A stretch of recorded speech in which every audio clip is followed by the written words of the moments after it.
Assalamualaikum warahmatullahi wabarakatuh. Di sini kami dari kelompok 4, Tata Kelola Manajemen dan Risiko kelas E, akan mempresentasikan materi dari bab 29 dan juga bab 31. Untuk yang pertama yaitu bab 29 tentang Tata Kelola Perusahaan dan Manajemen Risiko. Sebelumnya, perkenalkan, saya Vela Angela Pramesti dengan NPM akhiran 167. Saya Tabina Aulia Zikir Arianto dengan akhiran NPM 179. Saya Devi Putri Nur Intan Sari dengan MT Lahiran 201. Baik, langsung saja materi yang pertama akan dijelaskan oleh rekan saya. Oke. Untuk materi yang pertama yaitu tata kelola perusahaan. Tata kelola perusahaan didefinisikan sebagai sistem yang mengarahkan dan mengendalikan perusahaan. Prinsip O dari kode tata kelola perusahaan Inggris menyatakan bahwa Dewan harus menetapkan prosedur untuk mengelola risiko, mengawasi kerangka pengendalian internal, dan menemukan sifat dan tingkat risiko yang bersedia diambil perusahaan untuk mencapai tujuan strategis jangka panjangnya. Nah, untuk pernyataan tata kelola perusahaan harus dipandang sebagai kewajiban yang dibebankan pada Dewan Organisasi. Pernyataan ini dibebaskan kepada anggota Dewan berdasarkan undang-undang dan berbagai kode praktik. Jadi, next.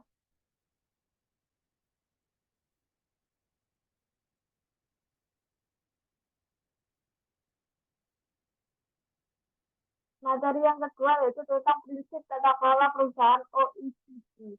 Prinsip tata kelola perusahaan OECD ialah sebagai berikut. Yang pertama, kerangka tata kelola perusahaan yang efektif. Yang kedua, hak dan perlakuan adil terhadap pemegang saham. Dan yang ketiga, investor, institusi, pasar saham, dan perantara lainnya. Yang keempat, peran pemangku kepentingan dalam tata kelola perusahaan. Yang kelima, pengungkapan dan transparansi. Dan yang terakhir, tanggung jawab dewan. Prinsip-prinsip ini berfokus pada pengembangan kerangka tata kelola perusahaan yang efektif, yang memperhatikan hak-hak pemangku kepentingannya. Bisa di next. Untuk materi yang ketiga yaitu kerangka tata kelola perusahaan Bursa Efek London. Bisa dilihat pada gambar tersebut untuk pentingnya tanggung jawab kewajiban dan penghargaan anggota dewan ditekankan dan mencakup pengaturan untuk yang pertama menentukan keanggotaan dewan, yang kedua akuntabilitas anggota dewan, yang ketiga pendelegasian wewenang dari dewan, dan yang terakhir remunerasi anggota dewan.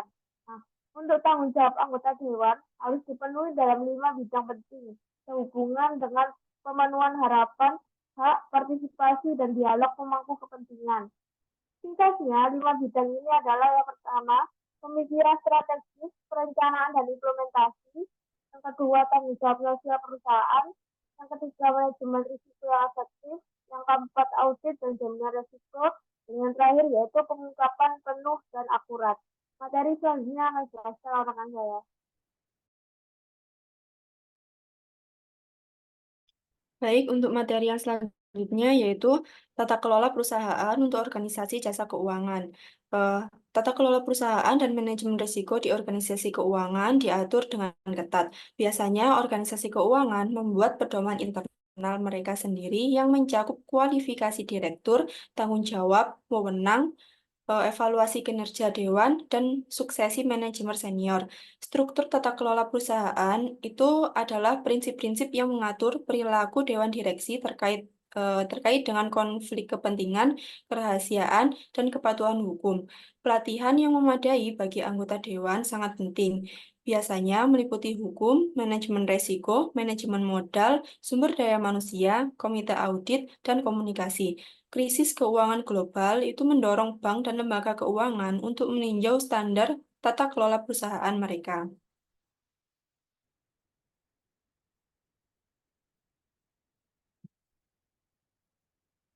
Untuk yang selanjutnya yaitu tata kelola perusahaan untuk suatu instansi pemerintah.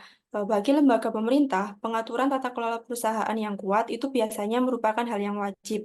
Selain itu, bagi banyak lembaga pemerintah, alasan utama untuk memperhatikan manajemen risiko adalah untuk memastikan bahwa pengaturan tata kelola perusahaan yang memadai berada di tempatnya. Dengan kata lain, motivasi utama untuk memastikan standar manajemen risiko yang baik pada suatu lembaga pemerintah adalah keinginan untuk mendukung pengaturan tata kelola perusahaan pada lembaga tersebut.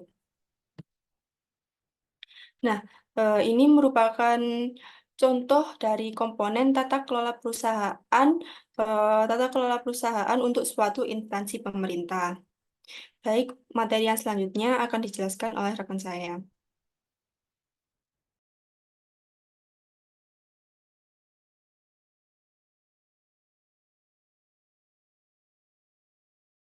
Oke, yang selanjutnya adalah mengenai evaluasi kinerja Dewan.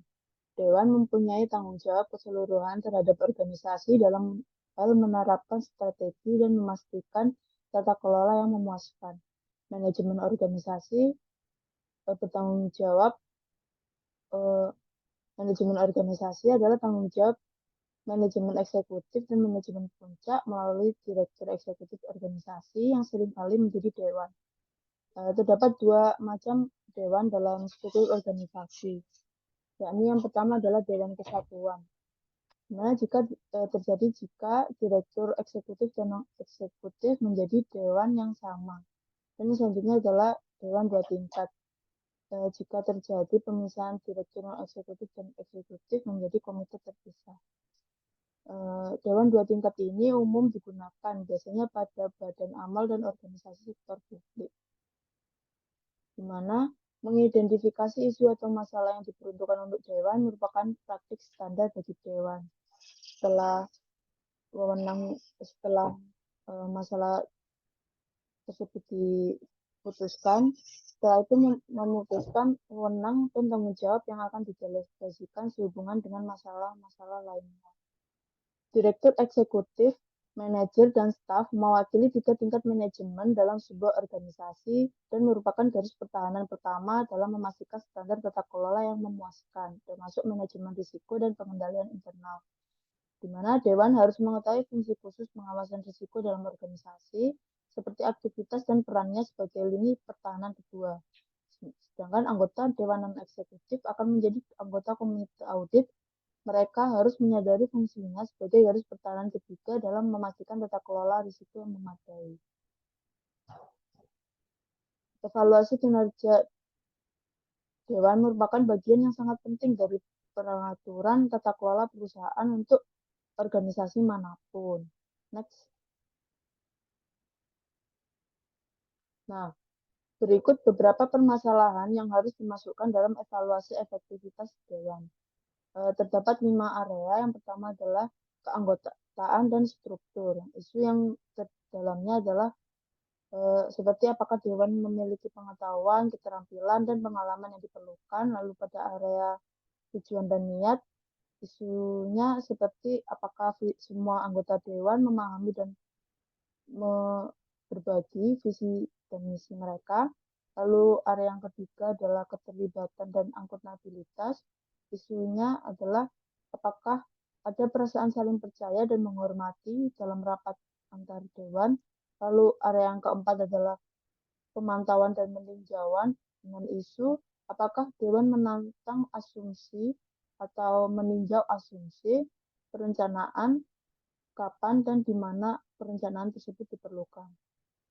Lalu area yang kelima adalah kinerja dan dampak. Isunya adalah apakah target dan indikator kinerja yang disepakati telah dievaluasi dan dinilai.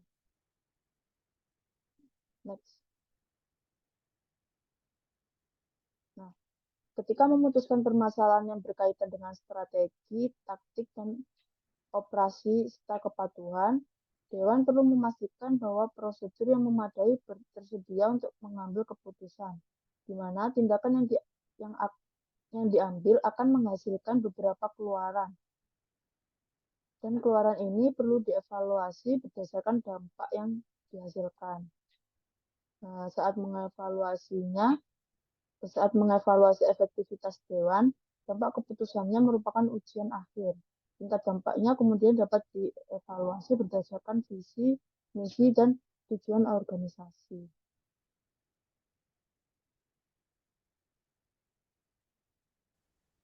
Baik, materi selanjutnya yaitu bab 31 mengenai perbedaan pendekatan manajemen risiko.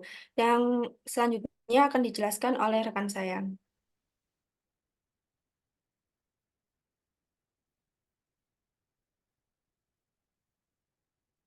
Materi pertama mengenai definisi risiko operasional.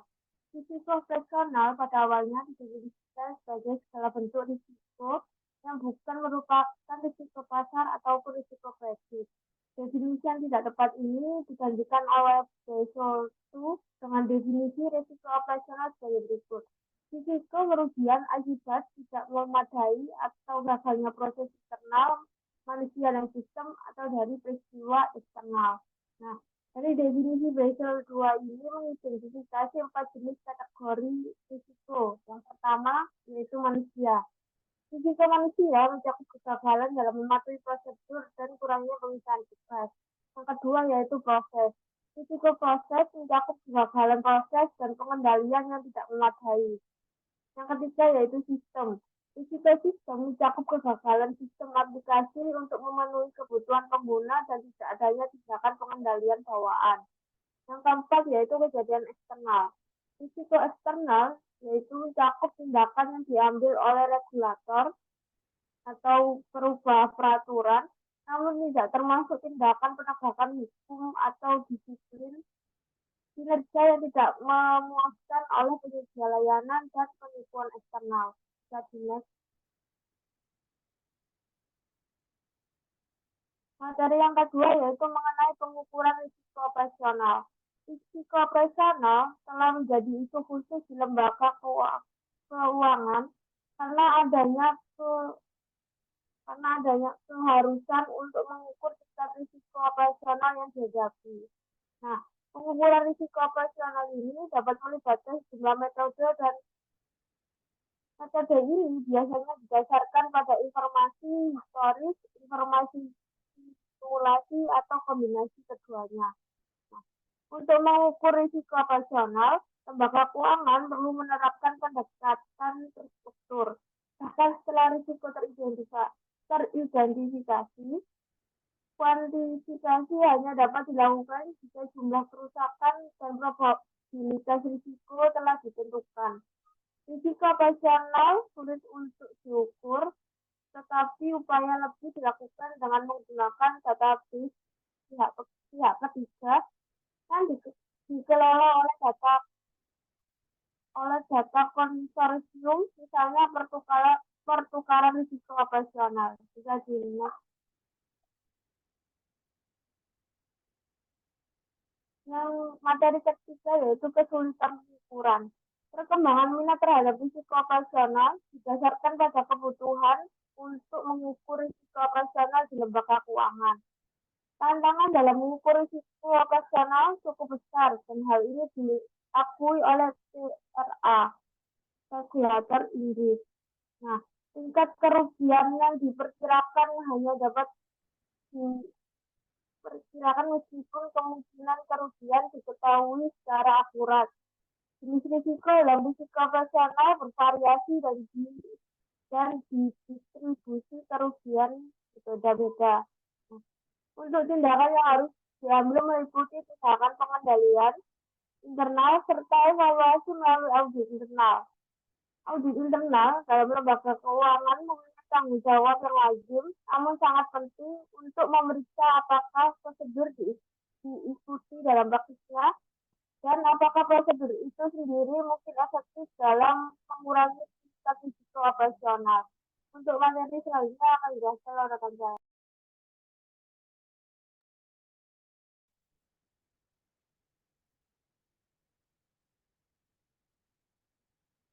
Baik, untuk materi selanjutnya yaitu perkembangan risiko operasional. Kekhawatiran terhadap risiko operasional itu bersifat universal di semua organisasi, termasuk bank dan juga lembaga keuangan. Meskipun pendekatan terhadap risiko operasional bisa berbeda, namun perlu diintegrasikan dalam pengelolaan lembaga keuangan.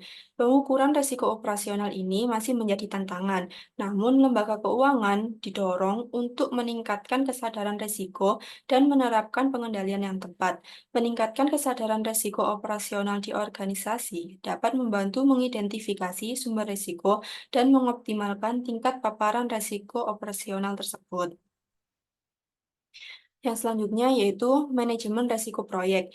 Manajemen risiko proyek ini itu merupakan bagian penting dari manajemen proyek untuk berbagai jenis proyek. Mengelola risiko dan kejadian penting untuk menyelesaikan proyek sesuai dengan rencana. Menggunakan perangkat lunak manajemen risiko dapat membantu memprioritaskan aktivitas dan mengurangi beban kerja manual. Risiko harus ditinjau secara berkala karena kondisi proyek bisa berubah. Laporan manajemen harus memberikan informasi yang jelas tentang risiko yang dihadapi. Tahapan siklus hidup proyek selalu memiliki risiko dan ketidakpastian yang signifikan. Ketidakpastian dalam proyek itu cenderung berkurang seiring berjalannya waktu. Manajemen risiko melibatkan identifikasi awal, komunikasi, analisis, respons, dan pelacakan risiko untuk kesuksesan dalam proyek. Baik, untuk materi selanjutnya akan dijelaskan oleh rekan saya.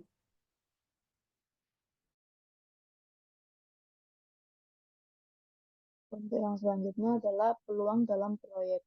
Proyek dilakukan karena proyek tersebut mewakili peluang yang harus dimanfaatkan atau tantangan yang perlu diatasi.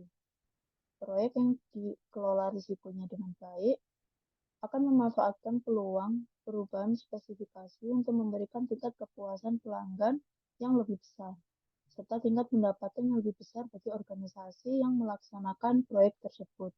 Selain meraih peluang yang ditawarkan dengan melaksanakan proyek, organisasi juga ingin memanfaatkan peluang yang ditawarkan dalam proyek yang mana dapat mengurangi biaya dari proyek tersebut, serta mengurangi waktu dan meningkatkan kualitas. Selanjutnya adalah analisis dan manajemen risiko proyek. Ini dikembangkan oleh Asosiasi Manajemen Proyek dan memberikan langkah-langkah manajemen risiko proyek yang secara umum dan konsisten. Analisis dan manajemen risiko proyek ini didasari salah satunya karena seringkali manajemen risiko tidak memiliki pengalaman historis spesifik mengenai proyek yang memungkinkan prediksi yang akurat mengenai dampak peristiwa berbasis risiko. Terdapat 5 poin dalam sebuah proyek di mana manfaat tertentu dapat dicapai dari penggunaan model analisis dan manajemen risiko proyek ini. Yang pertama adalah kelayakan. Pada tahap ini, proyek saling fleksibel memungkinkan dilakukannya perubahan yang dapat mengurangi risiko dengan biaya yang relatif rendah. Yang kedua adalah sanksi. Dimana kalian dapat melihat paparan risiko yang terkait dengan proyek dan memeriksa apakah semua langkah untuk mengurangi atau mengelola risiko telah diambil.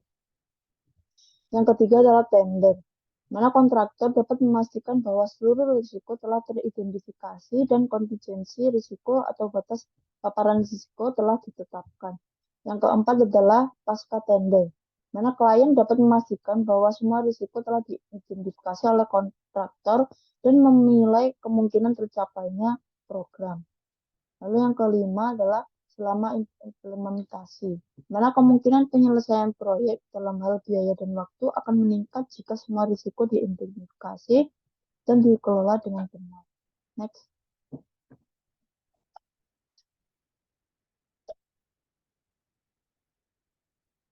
Selanjutnya adalah manajemen risiko rantai pasokan. Pengertian dari ISO sendiri adalah manajemen risiko rantai pasokan ini adalah serangkaian proses dan sumber daya yang saling berhubungan yang dimulai dengan pengadaan bahan mentah dan diakhiri dengan pengiriman produk dan layanan ke pengguna akhir. Ini mencakup produsen, pemasok, produsen distributor, pedagang grosir, vendor, dan penyedia logistik. Banyak organisasi melakukan outsourcing sebagian besar operasi dan layanan dukungan mereka, sehingga manajemen rantai pasokan menjadi sangat penting. Nah, ketidakpastian dalam pasokan dan permintaan, globalisasi pasar, siklus hidup produk yang lebih pendek, dan perubahan teknologi yang cepat telah menyebabkan peningkatan risiko dalam rantai pasokan. Nah, inti dari rantai pasokan ini sendiri bagi banyak organisasi adalah mereka telah beralih dari risiko terendah dengan biaya berapapun ke situasi biaya terendah dengan risiko apapun. Selanjutnya adalah ruang lingkup rantai pasokan. Meningkatnya penggunaan outsourcing menyebabkan meningkatnya minat terhadap risiko yang terkait dengan ketergantungan pada pihak ketiga. Pengalihgayaan operasi biasanya dilakukan karena diasumsikan bahwa biaya dapat dikurangi dan risiko dapat dialihkan, di mana hal tersebut harus dievaluasi sebelum pengambilan keputusan outsourcing rantai pasokan diambil. Organisasi juga harus menyadari fakta bahwa dengan outsourcing, maka organisasi tidak hanya harus fokus pada dirinya sendiri, namun juga harus melihat risiko yang terkait dengan mata rantai lain dan dalam rantai pasokan. Manajemen rantai pasokan dan manajemen risiko saling berkaitan. Pertimbangan rantai pasokan menjadi lebih umum dan lebih kompleks. Selain itu, organisasi juga perlu menilai risiko yang terkait dengan berbagai pemasok mereka, serta mempertimbangkan risiko yang timbul dari posisi mereka sebagai pemasok produk dan layanan yang dikirimkan ke pelanggan dan klien mereka sendiri. Next. Selanjutnya adalah joint venture. Joint venture adalah mekanisme di mana suatu organisasi dapat mengeksploitasi manfaat tetapi dengan eksposur risiko yang lebih rendah. Ini akan menjadi cara yang tepat bagi organisasi yang tidak berkeinginan untuk mendanai usahanya secara penuh. Keuntungan dari joint venture adalah risikonya ditanggung bersama. Banyak organisasi yang mencoba kemungkinan mendirikan joint venture dengan pemasok mereka untuk memastikan status pasokan prioritas, lalu memungkinkan organisasi memiliki kendali manajemen atas operasi pemasok dan menghilangkan kemungkinan bahwa pemasok akan mengirimkan barang ke pesaing dalam kondisi pasar yang sulit. Lalu juga sebagai cara untuk merespon perubahan teknologi di pasar, karena organisasi tidak perlu mencari semua pendanaan yang diperlukan untuk memanfaatkan teknologi baru, serta dapat menjamin kesinambungan rantai pasokan dan juga jika dilaksanakan dengan benar akan memberikan keunggulan yang kompetitif. Selanjutnya adalah pengalihgayaan operasi. Ada banyak manfaat terkait dengan outsourcing pembuatan komponen ke subkontraktor spesialis. Namun, organisasi yang memutuskan untuk melakukan outsourcing dengan cara ini perlu menyadari risikonya dan menerapkan pengendalian secara tepat.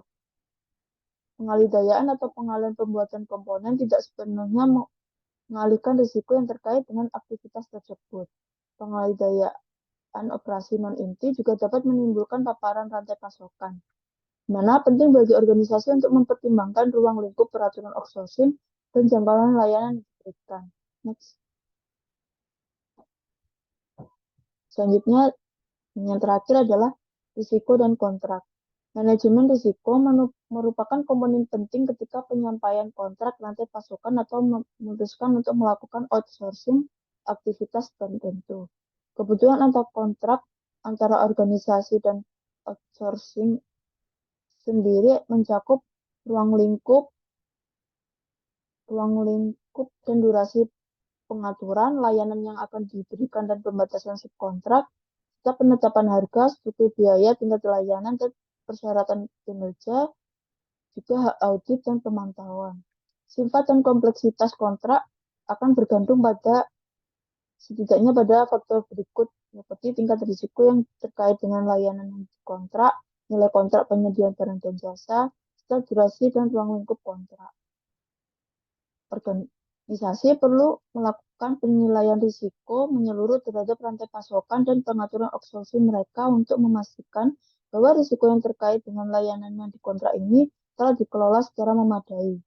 Ketika mengontrak layanan dan pasokan, organisasi harus yakin bahwa risiko yang terkait dengan pengalian ini berada dalam batas risiko yang dapat diambil dan konsisten dengan sikap risiko organisasi serta berada dalam kapasitas risikonya.